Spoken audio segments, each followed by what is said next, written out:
Hi అండి అందరికీ. ఈరోజు గులాబ్ జామున్ ఏ విధంగా తయారు చేసుకోవాలో చూద్దాము. ముందుగా ఒక గిన్నె తీసుకొని అందులో 1.5 కప్పు వాటర్ వేసుకున్నాను పెద్ద గ్లాస్ తోటి. దాన్ని మరిగిన తర్వాత ఒక గ్లాసు షుగర్ అనేది యాడ్ చేసుకున్నాను పాకం రెడీ చేసుకోవడానికి. తర్వాత అది మరుగుతున్న టైంలో మనం ఎంటీఆర్ గులాబ్ జామ్ ప్యాకెట్ తీసుకున్నాను. మనం ఏదైనా తీసుకోవచ్చు గులాబ్ జామ్ ప్యాకెట్. దీన్ని పిండి కలుపుకుంటున్నాను అనమాట.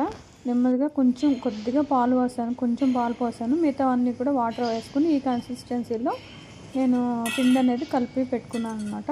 పెట్టుకుని ఒక పావు గంట సేపు దాన్ని ఉంచిన తర్వాత అది బాగా మనకి రెడీ అయిపోతుంది. దీన్ని మనం కొంచెం చిన్నగా ఉండల కింద చేసుకుని కొంచెం నెయ్యి రాసుకుని మనం చిన్న ఉండల కింద చేసుకోవాలి. మరి ఎక్కువగా ప్రెస్ చేయకూడదు. ప్రెస్ చేయకుండా అలా రౌండ్గా క్రాక్స్ అవి లేకుండా గీ అప్లై చేసుకుని ఆ విధంగా ఉండలన్నీ కూడా రెడీ చేసుకోవాలి. గుల్లగా వస్తాయి.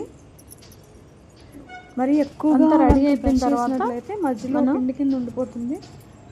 మరియు లోపల గంట పీల్చుకోవాలి. బాండి పెట్టుకోవాలి. ఎయిర్ బబుల్స్ ఫామ్ అయిన ఎయిర్ బబుల్స్ ఉండేటట్లుగానే మనం ప్రాసెస్ నెయ్యితోటి చేస్తున్నాను. రౌండ్గా చేసుకోవాలి.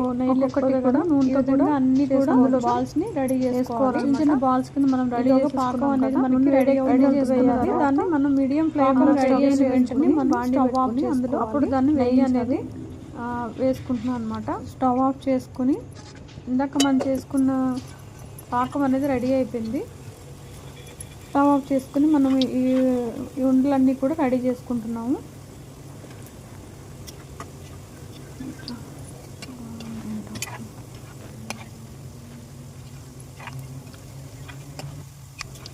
మీడియం ఫ్లేమ్లో వేడి పెట్టుకుని మనం వీటన్నింటినీ కూడా బ్రౌన్ కలర్లో వచ్చేలాగా వేయించుకుని పాకంలో వేసుకోవాలన్నమాట. పాకంలో వేసుకున్న తర్వాత ఒక పావు గంట నానిన తర్వాత మనకి రెడీ అయిపోతుంది. ఒక హాఫ్ అన్ అవర్ తర్వాత మనం పావు గంటకి మనకి రెడీ అయిపోతుంది. మిగతా కూడా వేసేసుకుంటున్నాను. మొత్తం అవన్నీ కూడా బ్రౌన్ కలర్లోకి వచ్చే విధంగా గోల్డెన్ బ్రౌన్ కలర్లోకి వచ్చే విధంగా వేసుకుని వాటన్నింటినీ కూడా అందులోకి వేసేసుకోవాలి. పాకంలోకి వేసేసుకోవాలి. పాకం